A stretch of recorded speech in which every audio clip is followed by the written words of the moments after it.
Hi everyone, this is Diva from Blood Hunter, and you're listening to the Metal Pit podcast.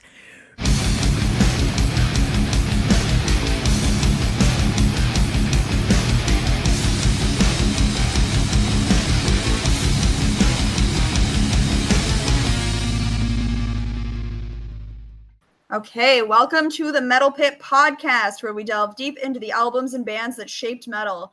Please visit our website, The Metal Pit, at www.themetalpit.org, where you can find album reviews, interviews, and live show reviews. Also follow us on Facebook and Instagram at The Metal Pit, and for some video interviews, video shorts, and audio versions of this podcast, please visit our YouTube channel at youtube.com at themetalpit666 or email us at info@themetalpit.org.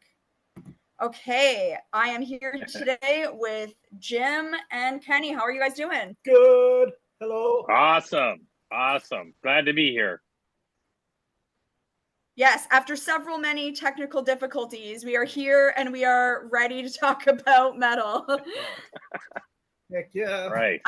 I'm very stoked for this podcast with the two of you, because you two are like my two favorite guys to talk to about metal. Yay. Cool. We know real metal. Yeah. That's right. Yes. You guys just have the same taste as me. That's what it is. Like we seem to all like the exact same kind of music. Kenny's one of those. Yeah. All right. So I know we didn't really coordinate this, but I did do a little bio of Whiplash. So I don't know if anybody else did. No. Okay, no. Good. Okay. So what if Jim's like, I have like 10 prepared pages about Whiplash? No. I kept it fairly short and sweet. They're American, right? Thank you, Kenny. Okay, Whiplash they're a thrash metal band from New Jersey. They formed in 1984, and they are credited as being one of the first East Coast thrash metal bands. They have had a lot of member change-ups in their timeline, but Tony Portaro, is it Portaro or is it Portaro? I think it's Portaro. I think it's Portaro. Yeah. Good. Okay. I thought it was silent for ages, so don't ask me. So don't ask Kenny. Yeah. Cool. So Tony Portaro is the main static member. He's like the Lemmy of Whiplash. So they have broken up and gone back together a few times for various reasons, but they did sign with Metal Blade in 2018. They've been promising us a new album for several years, so it's been 6 years so far, 6 and counting. But the album that we're talking about today, Power and Pain, came out in 1986 and had Tony Portaro on vocals and guitar, of course, Tony Bono on bass, and Tony Scaglione on drums. So yes, everybody is named Tony. And they're great. Thank you. I love that. And I'm sure you guys know this, but Tony Scaglione actually did fill in for Lombardo during Slayer's Rain and Blood tour. So fun crossover fact. Now, I have a huge soft spot for this particular album, and usually we open up by just talking about when we first heard it. So do you guys remember when you first heard Whiplash? Oh my gosh. Within honestly, not when I was like younger and in my 20s and crap, like definitely in my 30s. So probably maybe late 20s.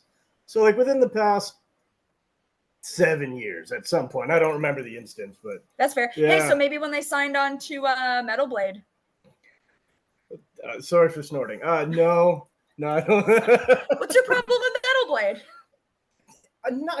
I don't know. I'm telling Cannibal Corpse you said that. That's fine. I don't care about labels these days, man. Like, underground labels are where it's at. Like, really underground ones nowadays. Metal Blade does put out some great stuff, though. Oh, yeah. Oh, yeah.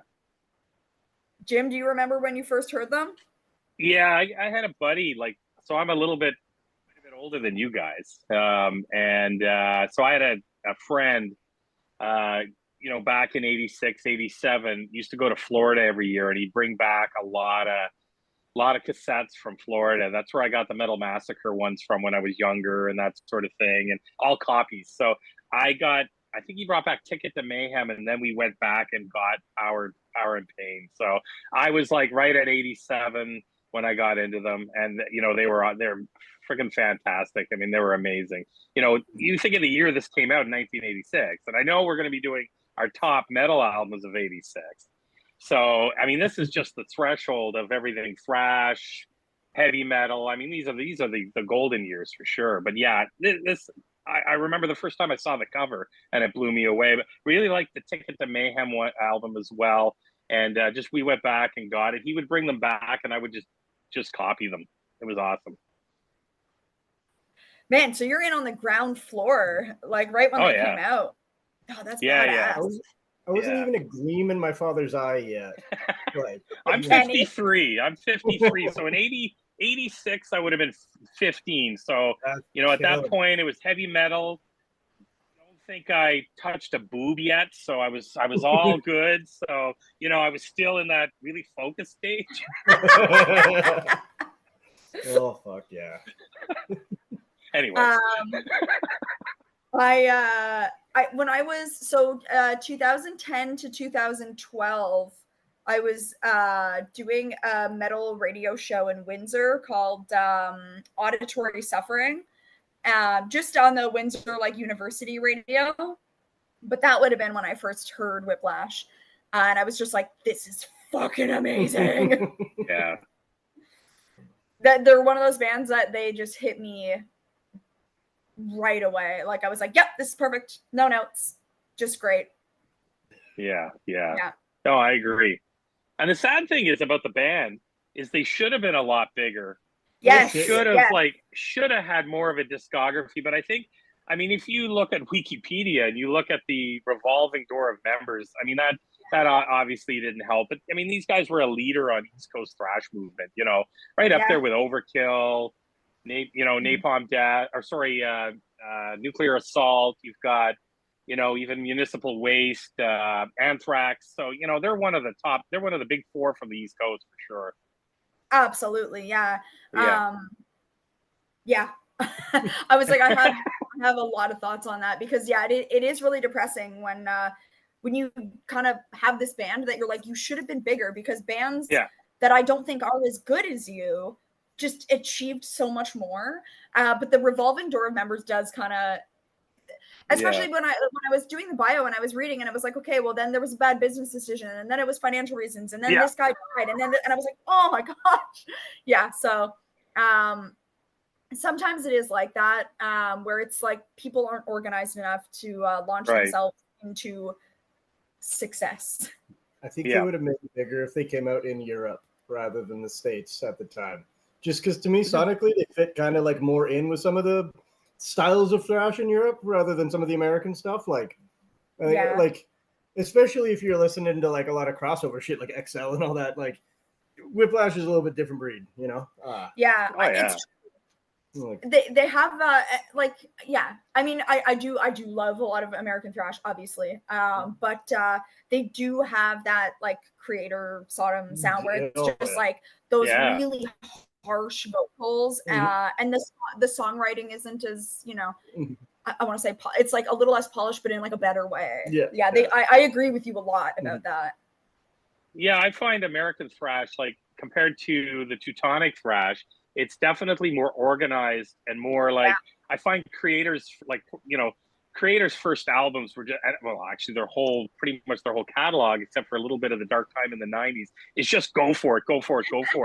Same thing with Tankard and same thing with Sodom. But these guys, I find the American thrash, like, you got Metallica, Megadeth, it's a lot more organized. Even the second wave, like with Death Angel and and Forbidden, and that it's much more organized, a bit cleaner vocals and that sort of thing. And you bring up the punk crossover, and I mean the East Coast, that's where I find you get a lot of the punk crossover, because you can hear a lot of that in Overkill as well. Great point. So true.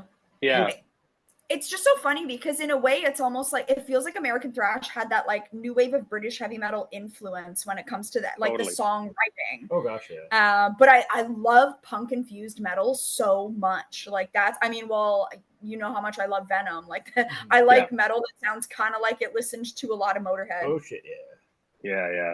And this has a lot of Venom sound to it. Oh, I know, it really does. It really does. I mean, I guess with that, do you guys want to start talking about the tracks? Absolutely. All right, wicked. So yeah, Stage Dive. I don't know, Kenny, do you want to kick us off? So like my biggest thing on this one is I love the use of like the hammer-ons and pull-offs so much. Oh yeah. Oh, there's like it just reminds me of so many like black thrash bands that I fucking adore.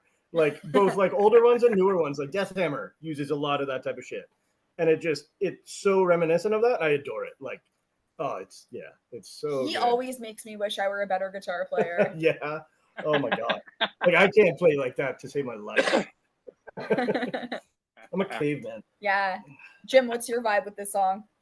I mean, at like a minute and 50 or right around the 2-minute mark, it has a wicked solo. But you know what? This has, and some of the guitar riffs, especially towards the end of the album, have kind of a little bit of a Maiden-esque, kind of like a weird Iron Maiden-y sound to me, which is kind of weird because the song starts off and it starts off a little on the slow side and you don't really know where it's going. I mean, it's the first song on the album, and this one has probably the biggest punk crossover sound I think on the whole album. But it's an absolute, I mean, Stage Dive, first song on the album, totally punches you in the face. I love it. Yeah. Love it. It is funny, right? Because it has like, what is it, like 20 seconds of being slow in the beginning, and you're like, whoa, like what's happening? But yeah, those it's the trills that get me, right? Like those little trills like that. I'm just like, this is so good. Like I hear it, I'm just like, man, I wish I could play guitar like this.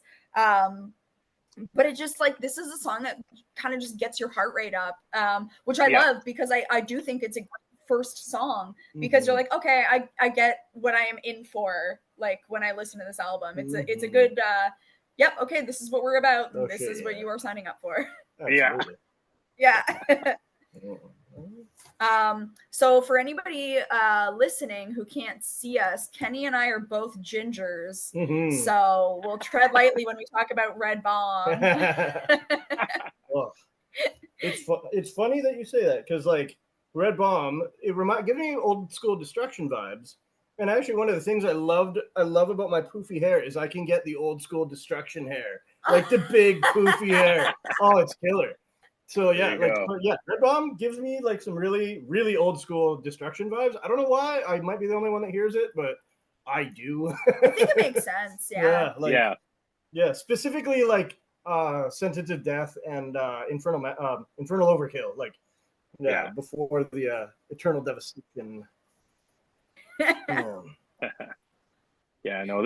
is an awesome song. I mean, I have 4 number ones on here, and like the whole album is amazing, and this is one of the number ones. I mean, I find it's got that sludgy guitar sound, and then it just keeps getting higher and faster and faster, and I absolutely love that. It's like building and building and building, and you're thinking, when is this going to end? And it doesn't. And I mean, this is a great drum track.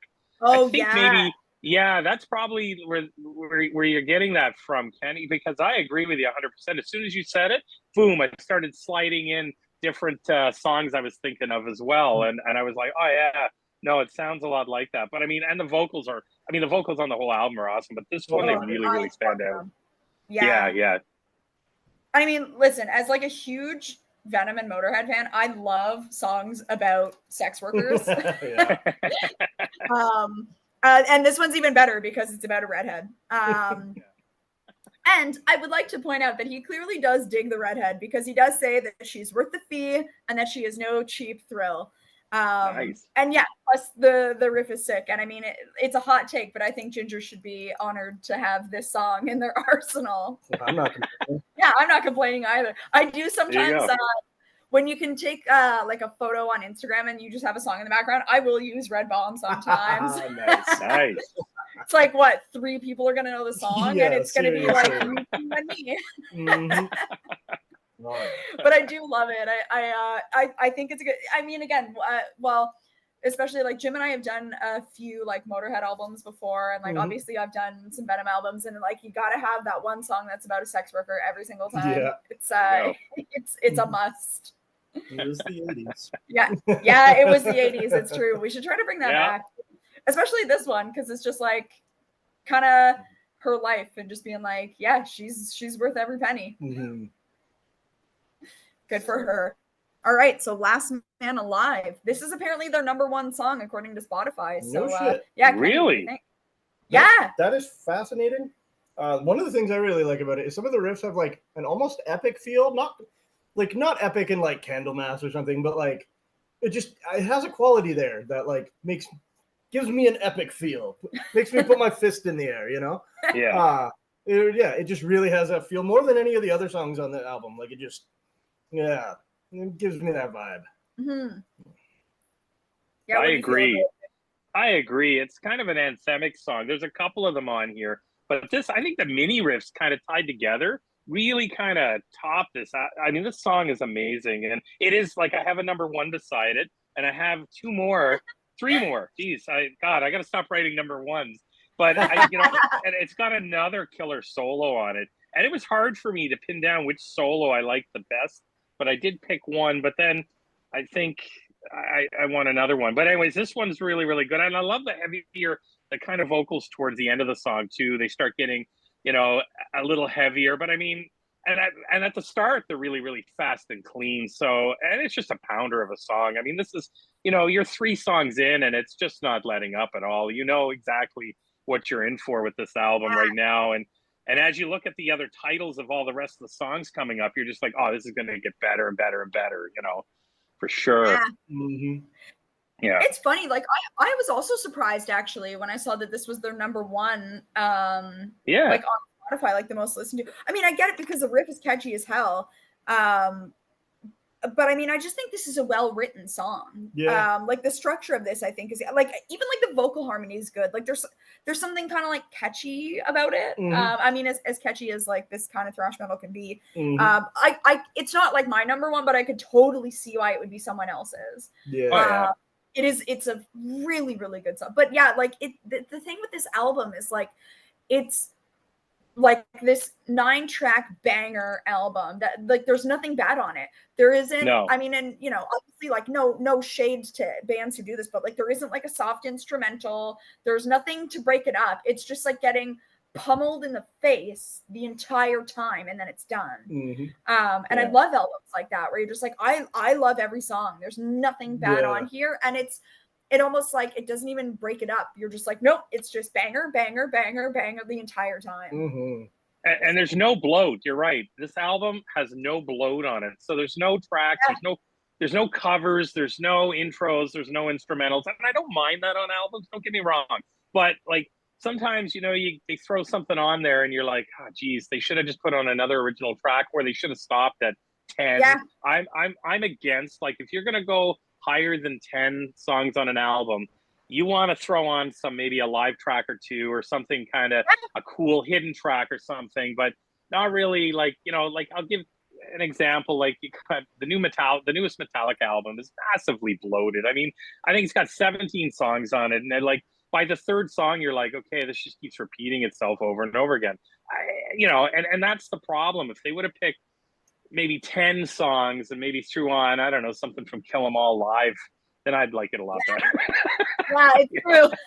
You know what would make new Metallica better? Having more old Metallica. Yeah.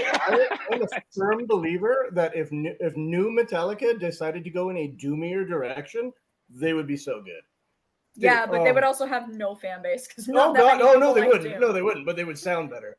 Yeah. What a good point. I think that's the next they need to do that. They did, they've done thrash, they've done pop, kind of pop thrash, then they've done their like alternative country garbage, and they need to go. I'd love them to see them do a doom album. That would be wicked. Someone tweet James Hetfield. James has the vocals for it. Also, possibly the best video on YouTube is Ride the Lightning at 33 RPM. It is amazing. It is the best doom metal album you have never heard. It is so good. Oh, yeah. So add that to your playlist. Yeah, my God. Yeah. All right. So circling back to Whiplash. Yeah, seriously. Sorry, we got off topic. No, it also makes sense. I mean, it's a Metallica song. Yeah. Do we think that they named themselves that way on purpose? I don't know. I hope not. I don't know why. I hope not, but I hope not. I hope so. I think it's fun. I don't know. I don't have a reason. Do you not like when bands do that? It greatly depends to me. Okay. It greatly depends. I kind of like it. I'm hoping not. I hope they came up with it on their own, but I can see them definitely taking, Whiplash and just, I mean, it was a killer track. So, I mean, yeah. But yeah, it is. Yeah. Yeah, I was going to say, it's so many people's favorite track from that album. Yeah. So. Yeah. Blake, whenever you listen to this, we know it's your favorite track. All right, so Whiplash, Message in Blood. Kenny. This is another one where, for whatever reason, it just gives me vibes of another band, and like, I can't even truly explain to you why, but like, listening to this track, it reminds me of like 7 years ago seeing Mortuary Drape live. It's just the same thrashy feel. It, to me, it doesn't even really sound like them, but it has the energy of it, and it's like, yeah, I just adore it because of that. Something ineffable. Yeah, I don't know what it is. A whisper of Mortuary Drape. Yeah, I don't know what. I literally I'm the only one that hears shades of what Mortuary Drape would go on to do.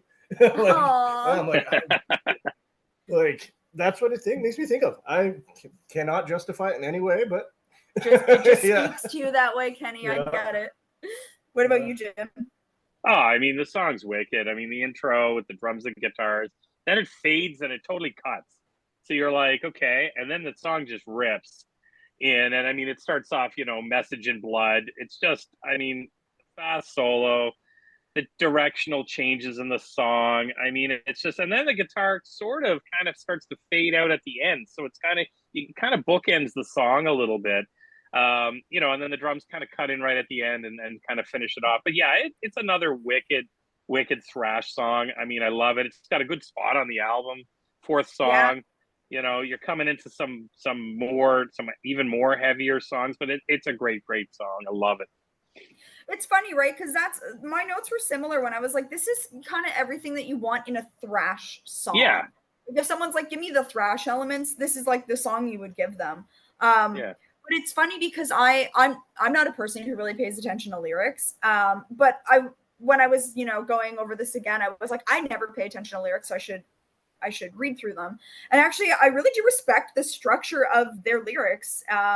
Presumably it's got to be Portaro who's writing them. But I like them. Like, they're not overly long and complex, but they're still good. Like, they're not too simple. But like with this one, like, you listen and you're just like, ooh, like, who's the wizard of evil who left the message in blood? And by the way, I know this is hard as fuck, but a lot of their lyrics are pretty nerdy. Oh god. They are, yeah. They're pretty nerdy. They're for the 15-year-olds who've never touched a boob. And the 30-year-olds that have never touched a boob. Yeah, it's true. All right, but now we're over halfway with Warmonger. What do you think, Kenny? This song specifically, like the whole album in general, but this song specifically, like, there in my mind, there's just no way that like bands that went on to become like the first wave of death metal weren't inspired by this. Oh, like, yeah. My God, does it sound like it's like proto 80s death metal in some of the riffing, like. Oh yeah, I cannot imagine that there aren't bands that heard this and were like, "Oh shit, let's do that. Let's down tune it a little bit, but let's do that." Yeah, like, yeah. I totally hear that. Mm-hmm. Yeah, absolutely. Oh, yeah. No, you're spot on, and I mean that's it definitely a proto death metal song, like a starting out, and I find it's got a really cool mix of Venom and Slayer, like old school Slayer. That's why it's awesome. Exactly. Yeah. Venom and Slayer gets screaming guitar solo, and I love him yelling, Warmonger at the end where he kind of gets a little distorted, but it's definitely got that old school vibe, and I can see Kenny, you got a super point here, and that I never thought about, but I can see where this would be a proto death metal song, and I think off this album, there's a lot of that on there, and that's probably why, definitely. It's like paint by numbers for them. All they had to do was go back, listen to this, and go, oh, okay, this is where we want to take it. And like you say, down tune it, and maybe a little bit more unclear vocals, and you've got it, for sure. Yeah, absolutely. Great point. It's one of those things where, like, when I was listening, I'm just like, I don't know how many more ways there are to say that, like, man, I wish I could play guitar like this. It's just like, it's so fast and awesome, and I love the speed of this album. If anything, that if there's anything that pulls me in, I mean, it's a lot, but like that's probably the number one thing, is this album is brutally fast. But I do like, I gotta say that even in a song as like quick and brutal as this, it is still a nerd song. Like, I know that it's about war, but it's sci-fi and starships, and it's like a big space battle. Like, I can't, like, okay. But I do agree. I love the vocals, and yeah, when he yells like "Kamikaze Warrior" in that like voice, I'm like, this is amazing. Oh yeah. And also, like, for anybody listening who is about to get funky with me, I am a huge space nerd, so don't come for me. I'm one of you. Like, I do love it. Man, I'm almost afraid to get to this one, but Power Thrashing Death. It's so good. Oddly enough, the chorus specifically gives me Bulldozer vibes, and I don't know why. Like, well, no, I do know why. That's a lie, because it gives me Bulldozer vibes. It is reminiscent of some Bulldozer shit. That's why. I'm backing that up. I don't with no information, but I'm backing that up. It sounds like Bulldozer to me. End of discussion. Penny's put his foot down. There you go. I don't know. Well, it does. It's like good 80s Bulldozer. Send me the Bulldozer that sounds exactly like this. It's the chorus. Hey, I'm not arguing with you. I'm Okay. genuinely asking you to be like, Staicha, this is the Bulldozer that sounds like Power Thrashing Death. Absolutely. That was a genuine I will ask. do that. I will do that. Okay. I'm about to go nuts, so Jim, you go ahead. Well, I thought this would be the one that had the highest amount of listens on Spotify. I thought this would have been the one. Yeah, because this is kind of the theme of the album on this one. This is I thought was the biggest track. Would have been probably a single, if they release singles on this album. But and I mean, I find it's got a Metal Militia sound to it in parts of it. Reminds me of Metallica's Metal Militia, and I mean, that's one of my favorite Metallica songs, so it fits right in. And I think it's got one of the best solos on the album. This song is phenomenal, and those heavy drums and that. I mean, it's a perfect song. It's one of my number ones, and it's just, I honestly thought when you brought up that it was it Red Bomb? That was Last Man Alive. I was kind of shocked that this one didn't overtake that for spinning it. Oh, I know. Because that's kind of your way to know you should never trust people. Yeah. No shade to Last Man Alive. It's a great song, but it's not Power Thrashing Death. No, that's the anthem of Whiplash, as far as I'm concerned. That's the Whiplash of Whiplash. Yeah. Yes. Yeah. This is legitimately one of my favorite thrash songs of all time. It's almost my number one on this album, but it's kind of like, it'd be like tied for number one, if anything, like the closest second of all time. But this song melts my face off every time. Like, I'm still not sick of it. Like, I don't think I have any words to do justice to how much I love that riff. It just like instantly raises my heart rate. Like, you could physiologically measure my response to this song.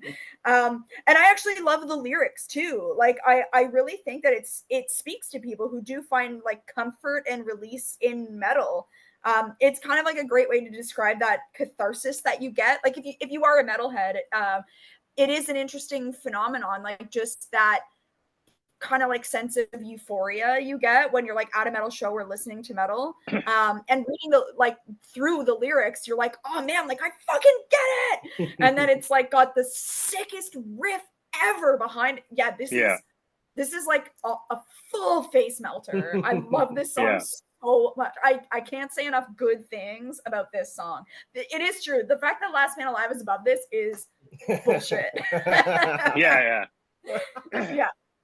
Oh, that's good. Totally agree. And I'm shocked. I'm like, if you would have asked me beforehand, I would have thrown this or maybe song number 8 on there. But ahead of that, Last Man. I mean, it's a great song, but holy shit, this song is it's anthemic for this album. I think this is what brings this album all together for sure. Do you guys want to know what like the full like top 5 is? Just because it is interesting. Yeah. So At number one, this is so Spotify for most listens. So number one is Last Man Alive.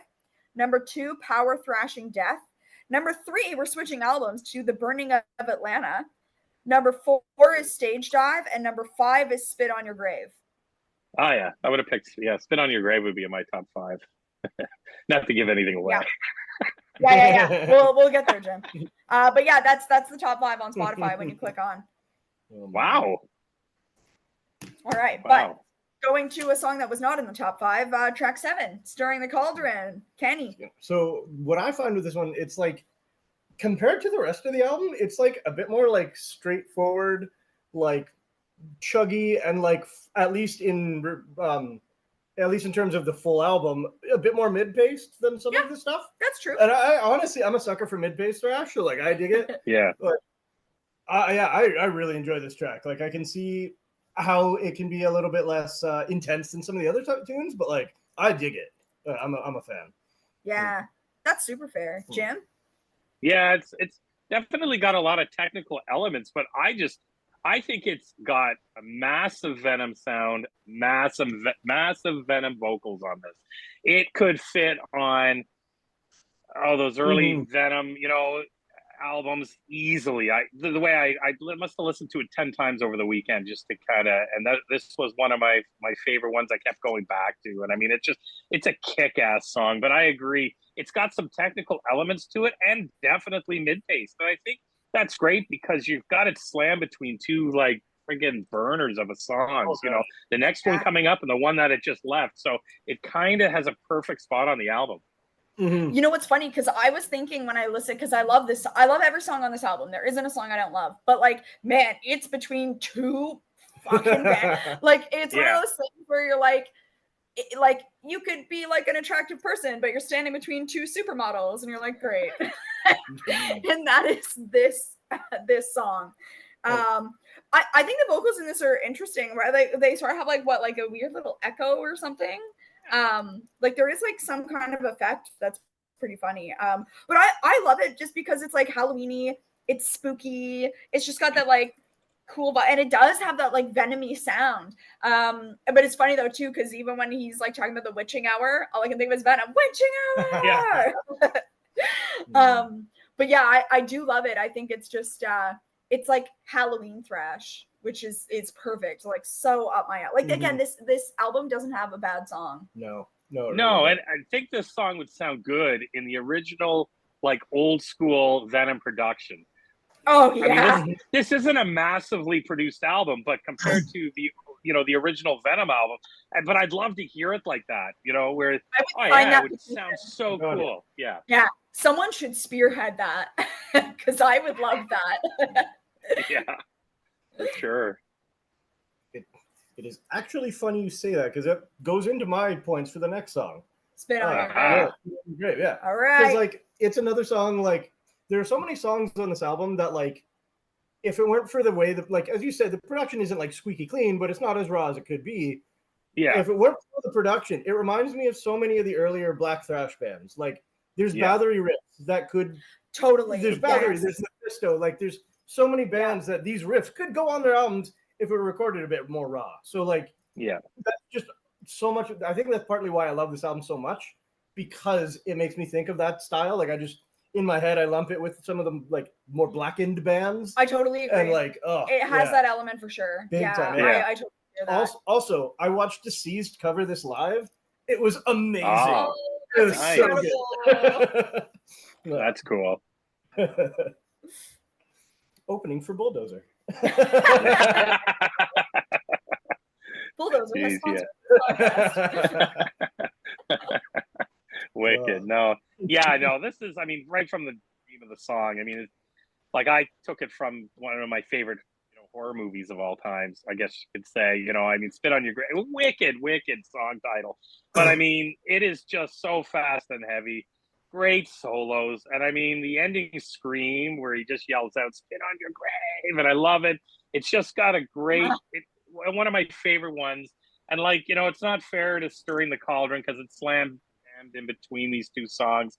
And, but this is another one of my favorites on the album. And I mean, we're almost at the end of the album, but It's it just keeps gaining momentum. You're coming up to the last song, and this is just an absolute banger thrown on there. So I would assume, Staicha, you love it.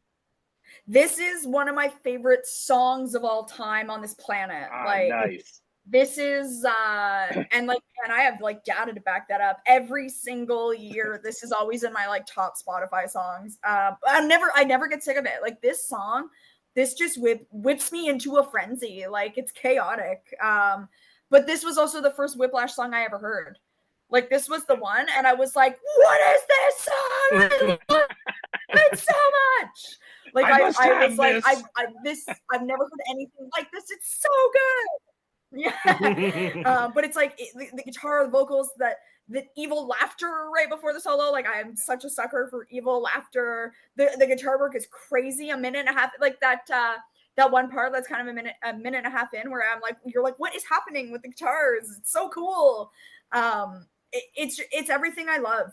This is everything I want metal to be. This is the kind of metal that just pumps you up, and that's what I like about metal. I know Kenny is very into doom and stuff, and he keeps me I'm gonna find doom you like, and I'm find me the really fast doom. But this is the kind of stuff that I just really like about metal. Spit on Your Grave, that to me is a perfect song. I love it. It's a masterpiece of humanity.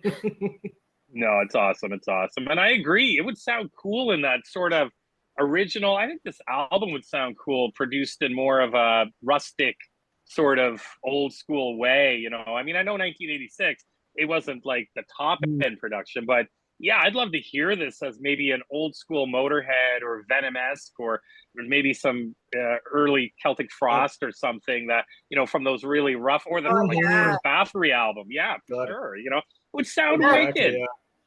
Yeah. Oh yeah, 100%. I would listen to it, but it's so hard to imagine me liking it any more than I already do, because I feel I've hit my ceiling when it comes to how much I can love this. But you'll explode if you like it anymore. I might actually. That's the thing. I don't know if I don't know if I can hold more love for it within me. I'm already at my maximum. All right, but we're at the end now. Nailed to the Cross. What are you thinking, Kenny? Specifically, I think it's a great album closer. I think it's especially after the 1, 2, 3 punch of power thrashing death, from the fast into the mid pace of Stirring the Cauldron, back into the speed of Spit on Your Grave. I think it just, after that punch, it's just a great track to end the album. And it also solidifies my view that this album just sounds so much more European than American to me in riffing. Yeah. I'd never, honestly, before being asked to do the podcast, I never really thought about that specifically, but it really does. I think you're so right about that. I really agree. Yeah. Yeah. Really good. What's your feelings on the ending? He nailed it to the cross. I mean, he's 100% right. I never thought of that either until now. I've been kind of whipping through European thrash bands in my mind, and I'm like, man, yeah, this could, but yeah, this is the best way to end it off. So you're starting it on a high note, you're ending it on a high note, and you're totally pretty much spent in between. I mean, you're done. This is it.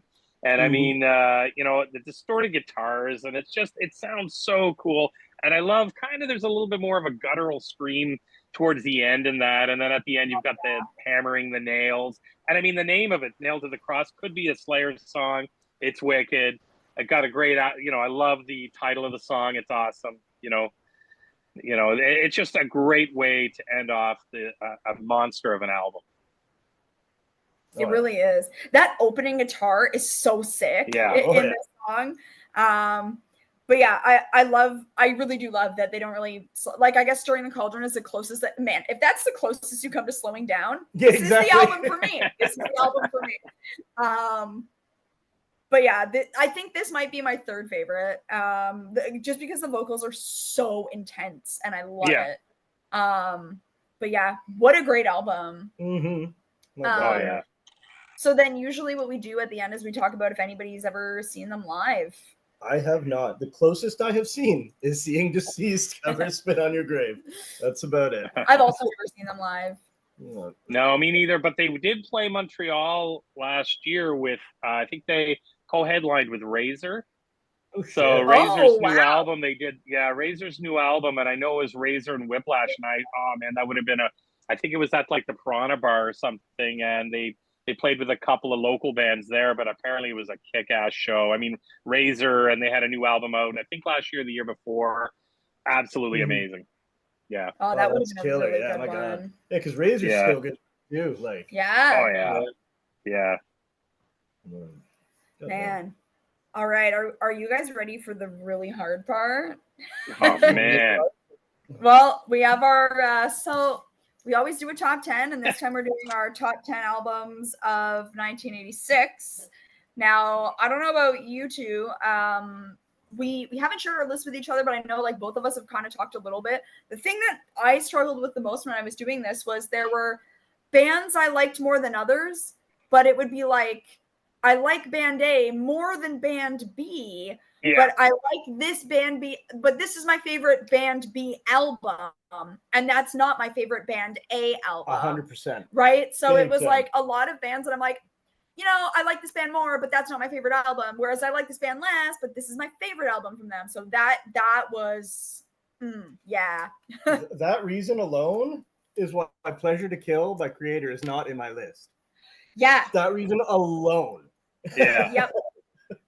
It's like, like Pleasure to Kill is good, but the first one is so killer. Yep. I know. Like, So, and especially around this time. So when you get to mid 80s stuff, this is all stuff that I loved as like a child. Oh, man. So when it like, and like I was born in the 80s to a mom that loved hair metal. So a lot of stuff that it doesn't seem like it fits into what I like is just because I'm like, I have so much nostalgia. Like, I don't give a shit. Like, I love Rat. I love Quiet Riot. I love Twisted Sister. Like, I love that stuff because it was like my formative metal. So sometimes it'll be like, yeah, that's in my top 10 over this like technically better band because that's my nostalgic metal. Not Quite Right first too with Randy Rowe. Oh, yeah. Yeah. All right. Who wants to go for Well, Kenny, do you want to go first? Sure. Okay.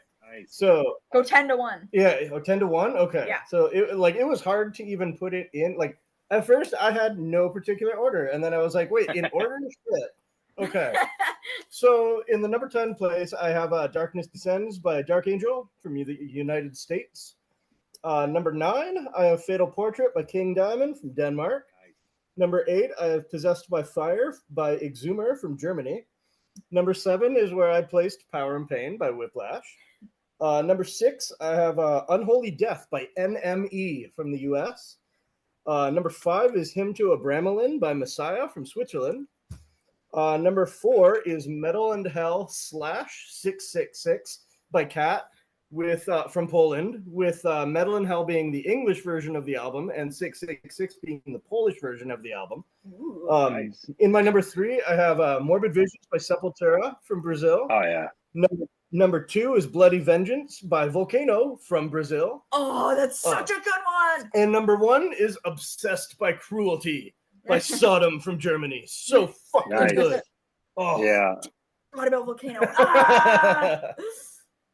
Oh yeah, and there was like I wanted Creator in there, I wanted Voivod in there, I wanted Cryptic Stuff. Like there's so many bands, but like just like I skipped some of the ones that I associate more with punk, like Accused and shit like that. And like again, Creator, like I like the first album more than the second album, so I was like, I love Volcano so much about them. I'm so mad at myself. Also, just one notable mention is that Station Iron Hamilton, and in Hamilton, there's a band called Necromancy that started putting out demos in 1986, and they are the best band to ever have come from Hamilton. Like, there you go. They are 80s death thrash from my hometown. It blows my mind. Kenny says that as a person in a band in Hamilton. Oh yeah. Oh, nice. Best Hamilton band. Period. Wicked.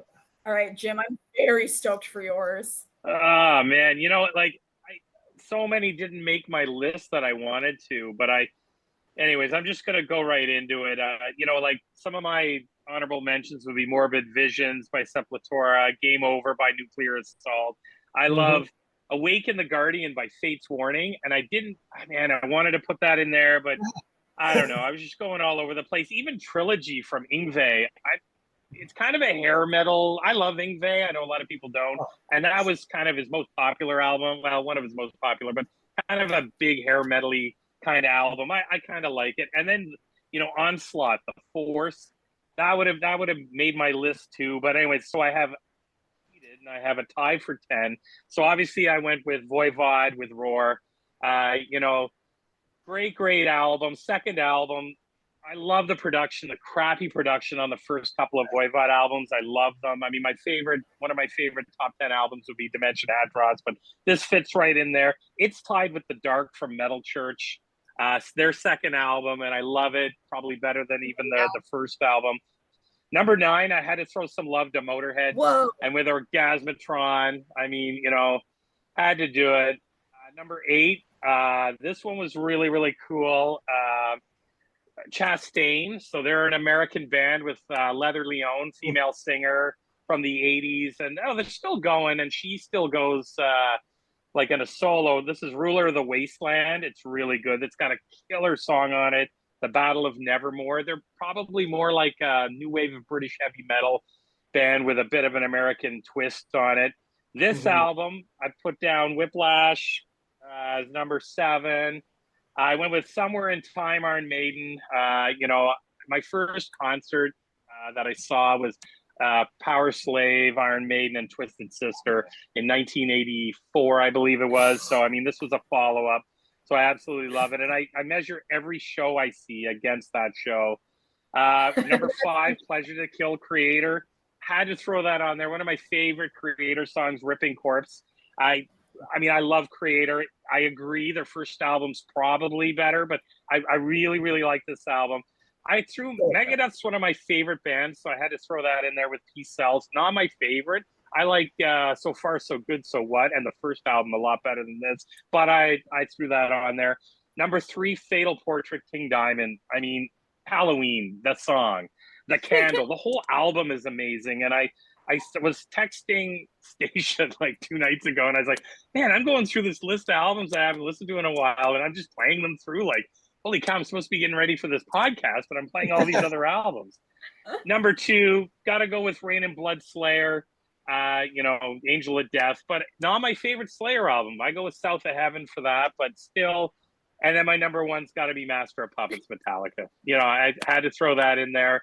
But so many good albums from 1986. I was 15, and I think cassettes back then were like $6.99. And I remember working. I was working, and all my money went to buying heavy metal T-shirts and buying heavy metal albums. So I was broke all the time. Jim, you kind of cut out on our end a little bit. What did you say your number 1 was? Master of Puppets, Metallica. Okay. I honestly assumed it was going to be Master of Puppets, but I was like, when I was waiting and it cut out, and I was like, what? Okay, good. Because I was like, I could just assume, but then what if I'm like massively wrong? Okay. So yeah, I'll go through my list. It was very difficult, but Kenny, when I go through this, you're about to discover why Jim and I hit it off right away. Okay, so number 10, I have a really intense nostalgic attachment to Ozzy's The Ultimate Sin. It's a good album. I really like it. Number 9 is also Orgasmatron by Motorhead, so that is my number 9 as well, Jim. Number 8 is Peace Sells by Megadeth, but I agree it is not my favorite, but I do like it. It's no Rest in Peace, but I do enjoy it. So number 7 is Constrictor by Alice Cooper. That album rules. I love it. Man Behind the Mask. Saw that tour. Yeah. Number 6 is Fatal Portrait, King Diamond. It is amazing. I did put this album at number 5, but I also was just like so fired up listening to it when I wrote it. But I do feel like it would be like between that and King Diamond could have like flipped any given way. I love both of them. They're both fantastic. But I mean, I can tell you around the fall, I'm going to have strong opinions the other way. My top 4 was a nightmare because these top 4 I love so much. These are 4 albums that I'm very, very attached to and I think are perfect. So I might regret the order I put them in later, but who's to say? So number 4, I have Morbid Vision, Sepultura. Sepultura is a band that I slept on for a long time. I know. Because I just like I remember like hearing their kind of like new metal shit and was like, ugh. Yeah, well, fucking sucks. Yeah, and I was just like, man, I hate it. And then everybody was like, oh, like you should listen to them. I'm like, I don't trust you. I don't trust anybody. People have terrible taste. And then when I heard this, I was like, oh, nobody told me this was the best thing ever. And then everybody was like, yes, we did. Number 3, Rain and Blood by Slayer. Number 2 is Obsessed by Cruelty by Sodom. I love Sodom. Nice. And of course, my fucking number 1 is Master of Puppets by Metallica. It's one of those things where it's like, I just like, what's the point of arguing with myself? I love Metallica so much. Yeah. It's can't ignore it. There it is. But I mean, it's those top 4. I almost feel like I love equally. Right. Enough, I found that my top 3 were easy as hell. Every other one, no idea after that. Yeah. You know, and it's funny you say that about Sepultura because it's kind of like that a little bit with Bathory. You know, you got the Bathory early albums, and then they kind of go into a more like I had their last album, and it was kind of really Viking metal kind of. Totally. So if you heard only that, and someone was like, "Oh no, it's like this," and you'd be like, "What? No, it's no." Exactly. And when I was in high school, everybody was into like the new metal Sepultura. What's the It's Roots. Roots, yeah. Roots. Like everybody was so into Roots when I was in high school, and I was like, ew, this sucks. So then, of course, like I'm like listening to like Bestial Devastation, and I'm just like, oh man, this is amazing. And then my dumbass was like, maybe I'll listen to Roots again because maybe I'll like it now. Nope, still sucks. Yeah, Still hate it. Poor decision. Yeah, no, well, no, now I know. I definitely know. I was like, wow, 15-year-old Staicha, she was right. I bow out at Arise. Oh, but I do like Arise. Oh, I like Arise too. Arise a lot. Arise is awesome. Arise is great. Actually, so Arise is technically the first Sepultura album I heard that I liked. Yeah. And then I went backwards from there. But that I heard and I was like, oh, this doesn't suck. Oh, yeah, no, Arise has got some fucking riffs. Yeah. Like you must like Beneath the Remains. Beneath the Remains. Oh, yeah, is so totally. killer. Yeah, that's the 1989 album. Yeah, totally. Yeah, and actually, I read an interview once where Fenris from Dark Throne called Schizophrenia the best thrash metal album ever. Oh, that sounds great. That's cool. Yeah, wicked. Yeah, but this was a tough one. This was a really tough top 10. God, yeah. As far as top 10s I've done, like this one, I struggled a lot. Yeah. 87 would be every bit as hard for me. Probably. Yeah. Like, oh my God. Yeah, next like time. shit. Oh, because there were so many albums. You know what? Stacia, I saw the Constrictor tour with Alice Cooper. I saw the Alice Cooper Constrictor tour. Yeah, it was my first time seeing Alice Cooper. And, Kane Roberts, it was wicked. It was wicked. I agree. That's a great album. When he did Teenage Frankenstein, they built this robot on stage. It was really cool. Yeah.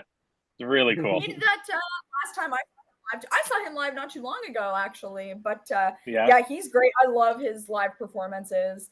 And I love Alice Cooper. Trash was my first favorite tape that I had. My very first, this is mine and I love it was Trash by Alice Cooper. Definitely my mom's influence. But I was like, this is the best. Mine was like Backstreet Boys, some shit. God damn. I do credit my mom. There you go. Well, this has been super fun, you guys. Thanks for doing this. Jim, you always have just the best taste in music. I like that I can get you to just do all the coolest albums that nobody else wants to do. Kenny's got some wicked picks there. I'm glad we got the three of us got together on this because that's wicked. We all got to go to a show or something. That would rip. We all go to a concert. Well, totally. Yeah.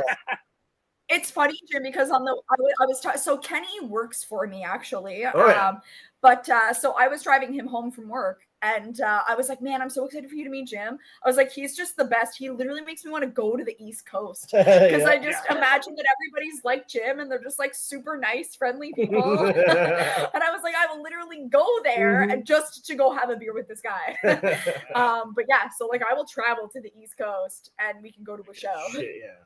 That wicked. That would be. It's cool. Definitely a travel plan in the future. Yeah.